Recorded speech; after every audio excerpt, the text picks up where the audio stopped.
Le damos la bienvenida entonces a la doctora Agustina Cavadas, que es obstetra de Halitus Instituto Médico. ¿Cómo estás? Muy bien. Agustina, yo recién te preguntaba antes de empezar, estas enfermedades de transmisión sexual, algunas pueden ser contraídas durante el embarazo y algunas otras pueden venir con esa mujer que luego queda embarazada y se vuelve un problema, ¿no? Sí, exactamente. Algunas ya son portadoras previas de la enfermedad, muchas otras las van adquiriendo en el correr del embarazo. Y algunas de estas enfermedades de las que vamos a hablar, la persona puede saber que es portadora o no, o enterarse durante el embarazo, Sí, ¿no? por eso está el énfasis hoy por hoy de empezar a hacer estudios precoces en el primer trimestre, ya comenzar sobre todo con el pedido de serologías para HIV, hepatitis B, hepatitis C, Chagas, toxoplasmosis, sífilis. O sea, la idea hoy por hoy, el enfoque del Ministerio de Salud en general está puesto en tratar de hacer diagnósticos precoces para que nosotros podamos en el correr del embarazo hacer medidas, ya sea para evitar la transmisión vertical, o sea, la transmisión de la madre hacia el hijo, o para poder hacer el tratamiento adecuado.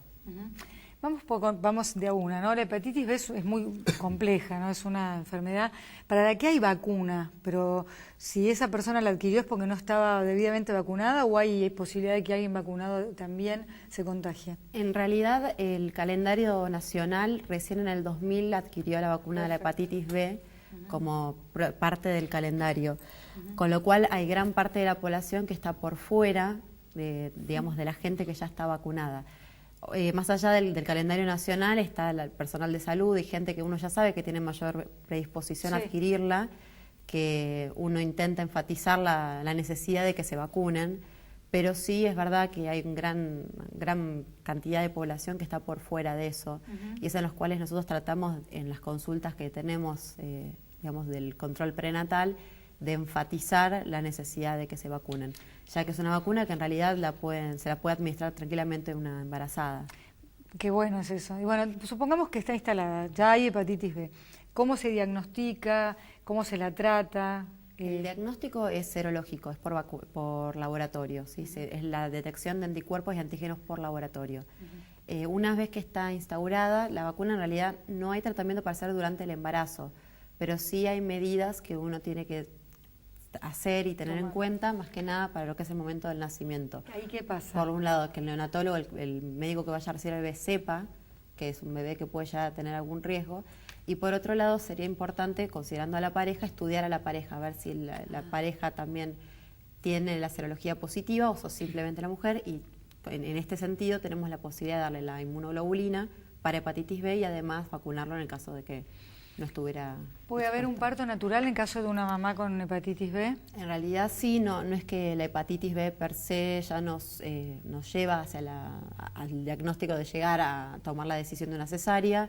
No habría tanta diferencia en partos y cesáreas. O sea, la transmisión de por sí, si uno considera la cantidad de población, es baja. Solamente el 2% de la población argentina estaría o estuvo en algún momento expuesto a la enfermedad. Sin embargo, bueno, las medidas hay que tomarlas, y la mejor medida que podemos hacer es estudiándola tanto en el primer trimestre como hacia finales del embarazo. ¿Y el contagio de la hepatitis B? Principalmente por vía de transmisión sexual. Lo que se sabe en cuanto al embarazo es que el 95% es por transmisión vertical y 5% aproximadamente es intraútero. Vertical se llama a madre a hijo. En el momento del parto, sí. Claro, en el momento del nacimiento. ¿Solo por el nacimiento o ese chiquito por haber estado nutrido por esa mamá puede llegar a adquirirla? En realidad, por eso un 5% puede estar relacionado con eso, con el hecho de contraer la enfermedad de intraembarazo o tenerla previamente. Perfecto. Bueno, hay que estar atentos. Todo lo que se sabe evita problemas posteriores. Obviamente. Sífilis. ¿Hay mucha sífilis o de golpe se habla más de sífilis? En realidad el porcentaje estimado hacia el año 2010-2011 fue de alrededor del 1,32%. No es tan alta la prevalencia, sin embargo es una enfermedad que, si bien tiene muchos años, sigue en boga hoy por hoy, y es importante que nosotros... O sea, no se ha erradicado, eso es lo que queremos decir. No se ha erradicado, y es una enfermedad que tiene tratamiento, con lo cual es muy importante que nosotros podamos diagnosticarlo precozmente. Pero, por ejemplo, doctora, uno dice tratar, ¿no? Una embarazada creemos que es una persona que puede tomar poca medicación, que todo tiene... O sea, tratan de no darte nada. Si se entera que está embarazada y ya sabía que tenía sífilis o no, o está embarazada y ahí salta que tenía sífilis, ¿se la puede tratar durante el embarazo? Sí. Hay antibióticos que se pueden dar tranquilamente en el embarazo, que no generan ninguna digamos, no tienen contraindicación en el embarazo, y de hecho, en el caso particular de la sífilis, es preferible darle el antibiótico que dejar que evolucione. La enfermedad sifilítica congénita, la que adquiere el chico, es mucho más grave de lo que sería darle el antibiótico. Y de por sí, el antibiótico que está indicado en el caso de la sífilis, que es la penicilina, es un antibiótico que es inocuo en el embarazo. Es necesario hacer el tratamiento. Son 3 semanas, que se indica una vez por semana intramuscular este antibiótico, es la penicilina, y en realidad es eso, nada más que eso. Después hacer seguimientos serológicos con laboratorio, con pruebas. Suena sencillo, ¿no? Se asusta la palabra, pero no suena tan El tratamiento de por sí es sencillo, después hay que hacer los controles digamos, necesarios, tanto para el neonato una vez que nace, que eso va más por parte del sector de pediatría, que tiene que ver con desde, no sé, laboratorios, placas de miembros inferiores, ver cómo evoluciona el chico clínicamente. Pero la madre es muy importante, apenas tenemos el diagnóstico, tratarla intra, previo o después del... La sífilis es algo que es fácil de tratar en sus inicios y que el problema de la sífilis es el no diagnóstico, es decir, cuando no hay diagnóstico... ¿Tiene síntomas o solo se sabe a través de la sangre? No, inicialmente no tiene síntomas. Las primeras instancias es asintomática.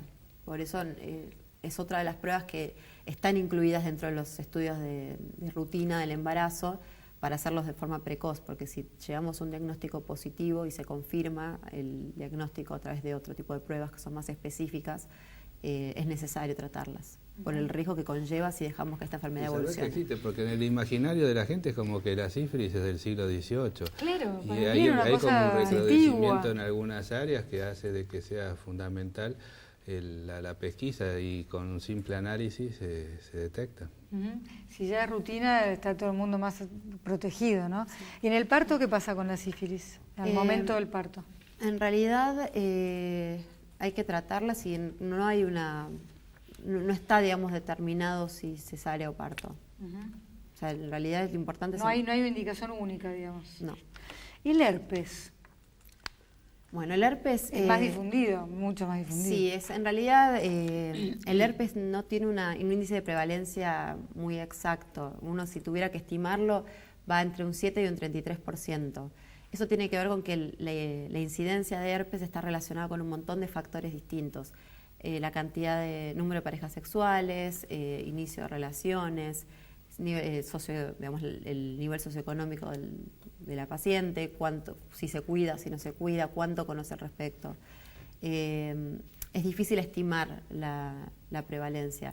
Sí es una enfermedad que es importante controlarla, sobre todo, hoy por hoy está muy en boga el hecho de pedirle a todas las pacientes que se hagan los controles ginecológicos anuales con el Papa Nicolau, con la colposcopía, y eso sería como el primer inicio como para empezar a la paciente a tratar y a concientizar respecto a esta patología.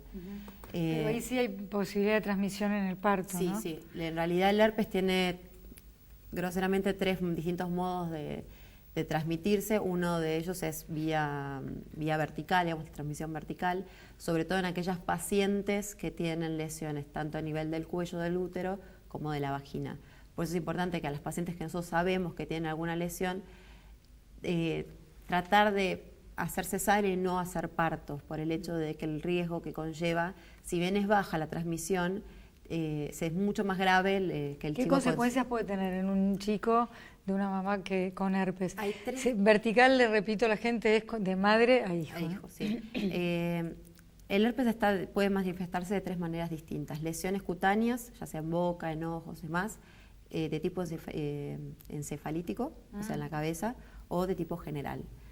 Los 2 últimos tipos son lesiones que pueden llegar a tener una alta tasa de mortalidad, con lo cual es importante en aquellas pacientes que nosotros sabemos que tienen lesiones a nivel del tracto genital inferior, evitarles el parto. Está bien. Y como el herpes hace sus periodos agudos, sí, no sabe la mujer que ya tiene antecedentes de herpes. Entonces son mujeres en las cuales hay que estar más atento a quemazón a nivel vulvar, molestias, llegado el momento del parto, como para que en ese caso, ante la duda, es preferible ir por la vía cesárea y no por la vía del parto. ¿Se puede pensar que si no está florido en ese momento del herpes no se va a contagiar? Si no está florido en ese momento, la conducta es el parto. Normal, está bien. ¿Y el tema de qué le puede dar una ceguera, por ejemplo, al chiquito? ¿Tiene relación el herpes ocular con el herpes vaginal, por ejemplo? ¿Son lo mismo o son diferentes? En realidad hay dos tipos de virus distintos. Está el virus del tipo 1 y tipo 2, el genital es del tipo 2, pero las manifestaciones congénitas que tienen los chicos pueden ser múltiples, dependiendo el tipo de contagio que haya tenido. Claro.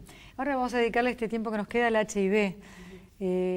También puede ser un gran cuco y sin embargo la ciencia avanzó lo suficiente como para que no haya transmisión de madre a hijo, siempre que se sepa. Sí, sin embargo Ahora, existe una tasa mínima, pero existe una tasa vertical que es de nuevo, transmisión de madre a hijo, que es del 3,6%. Esto es una tasa que se estimó en el 2009. Se sabe que hay más o menos 4.000 casos hasta el 2009, por lo menos descriptos, de pacientes que han tenido, de pacientes, digamos, infantiles que han adquirido la enfermedad a partir de la madre. Con lo cual, si bien es baja, todavía quedan... Sí, y quedan muchas cosas por hacer por nuestra parte en cuanto a enfatizar a que las pacientes tienen que estudiarse. ¿Qué pasa cuando una paciente ya sabe que tiene HIV y está tomando su medicación? ¿El embarazo es un momento en el que debe interrumpir, continuar? Hoy por hoy está medio en revisión eso. Hasta ahora lo que se hacía era suspender la medicación hasta la semana 14 y comenzar con sidobudina, que es una de las medicaciones que son tolerables en el embarazo, a partir de la semana 14, y continuar hasta el momento del parto, inclusive hasta el momento del clampeo del cordón, hasta el momento del nacimiento, con una segunda instancia en la cual el bebé, una vez nacido, también recibía la misma medicación en forma de jarabe. Hoy por hoy están considerando mucho la estancia clínica de la paciente, de qué manera está ella. Si es una paciente que requiere tratamiento porque su evolución clínica no es buena, muchas veces hasta continúan el tratamiento en el primer trimestre, en estas primeras 14 semanas que antes no se solía tratar. Y otra cuestión que están hoy por ir revisando es que aparentemente la sidobudina, que es esta medicación que antes usaba como monoterapia, hoy por hoy sería, si bien es muy eficaz en cuanto a tratar de prevenir la tasa vertical, sería insuficiente en cuanto al tratamiento, con lo cual están planteándose la posibilidad de, además de agregar esta medicación, agregar otras. Cuando hablan de, por ejemplo, hasta la semana tal o a parar, yo siempre pienso que en la primera parte del embarazo nadie sabe que está embarazada, ¿no? Pero hablando de medicaciones o de alcohol o de lo que fuere, son estos 3 primeros meses que son de tanto cuidado y a lo mejor de esos 3 meses, 1,5 pasó inadvertido y después uno no escucha tantos dramas a futuro, ¿no? O sea, no es tan grave lo que puede pasar, no lo sé. Porque viste, el primer trimestre es de un gran cuidado y los primeros por lo menos 20 días, 21 y hasta un mes y a veces más, la mujer no sabía que estaba embarazada. Pero si se portaba mal, en cuanto se entera, mejor que se porte bien. No, eso ni hablar, doctor. No. Mi propuesta no era, ya que hasta ahora no te cuidaste, digo, la mala sangre que te debes hacer mirando hacia atrás, ¿no? Decís, bueno, en esos meses tan fundamentales. Sí, para ahí es más que nada, considerando las consultas preconcepcionales, aquellas pacientes que se acercan al médico previo a buscar un embarazo, tratar de enfatizar que no tomen ninguna conducta así de consumos excesivos y demás que pueda llegar a condicionar alguna pauta en el embarazo. Doctora, el tema del HIV, usted decía hace un ratito, bueno, importante es estudiarse. A veces el miedo es el peor enemigo que tiene una persona, porque el miedo hace que no se estudie, entonces no se entera, no se trata precozmente, que ya está descubierto que en el HIV cuanto antes mejor. ¿Qué pasa si esa mujer no se ha estudiado hasta el momento, pero salta con los estudios de la gestación, que es HIV positiva? ¿Puede arrancar ahí un tratamiento? Sí, primero se confirma el diagnóstico por pruebas más específicas. O sea, inicialmente se hace un estudio tipo ELISA y después se confirma. Una vez confirmado, hay que solicitarle la carga viral y solicitarle el recuento de glóbulos blancos CD4 como para ver en qué instancia de su embarazo, de su enfermedad está. Claro, qué riesgos tiene. La carga retroviral, ¿no? Exactamente. Eso un poco va a marcar la pauta de las conductas que vamos a tomar. De hecho, es lo que a nosotros nos va a marcar la pauta en cuanto a qué vía de finalización vamos a elegir en el momento de que nazca el chico. Por el riesgo per se que tiene de transmisión, de que la madre pueda transmitir al hijo. Claro. Y de ahí en adelante además se va a seguir cuidando ella, que eso es bueno. Cuando fue la epidemia de gripe H1N1, nos enteramos, ustedes ya lo sabrían, pero los mortales nos enteramos de que las mujeres embarazadas eran más vulnerables porque el embarazo te baja las defensas, después yo entendí, para que pueda anidar esa carga que no es mitad de ella, en fin. ¿Todas estas patologías pueden agravarse dado que lo que están viviendo es justamente el embarazo? Sí, hay veces que pueden manifestarse de una manera más sintomática, no siempre, pero hay veces que pueden manifestarse. Y en la medida que esa mujer esté haciendo sus controles y esté bien en un buen lugar con buenos médicos, todo eso, para todas estas cosas que enumeramos, hay tratamiento. Sí, algunos sí, otros en realidad tienen que ver más con las conductas que nosotros vamos a tomar en el momento del nacimiento. Claro, la hepatitis B no la van a poder curar ustedes, pero no se les va a escapar que tiene que nacer ese chiquito con el cuidado suficiente. Sí, en realidad tiene más que nada que ver, con algunos casos sí el tratamiento y con otros respecto a qué conductas o qué pautas le tenemos que marcar a la paciente para que tome de ahí en adelante. Interesante eso, ¿no? Una mujer embarazada se tiene que cuidar y tiene que pensar muchísimo en... Y aparte, en determinados niveles, la embarazada es un momento en el cual tenés la oportunidad de pedir una cantidad de estudios que si no, no se acerca. Por eso, en ocasiones saltan cosas como el HIV, que antes la persona ni tenía idea. Y todo eso que se hace en forma de la consulta preconcepcional, que sería lo ideal, quizás la mayoría de las veces viene el embarazo y ahí se empieza la consulta. Es decir, que cuando hablábamos en el programa de la preconcepcional, se incluyen todas estas cosas. Claro, es lo ideal que haya una consulta preconcepcional. Para todo, por la nutrición. Muchas embarazadas llegan, y mucho más en niveles bajos, socioeconómicos más bajos, directamente ya con su embarazo. Y este es el buen momento para saber qué tiene y cómo se tiene que cuidar. Es un momento en el cual está la obligación de pedir todas las enfermedades de tipo de transmisión sexual para poder descartarlas.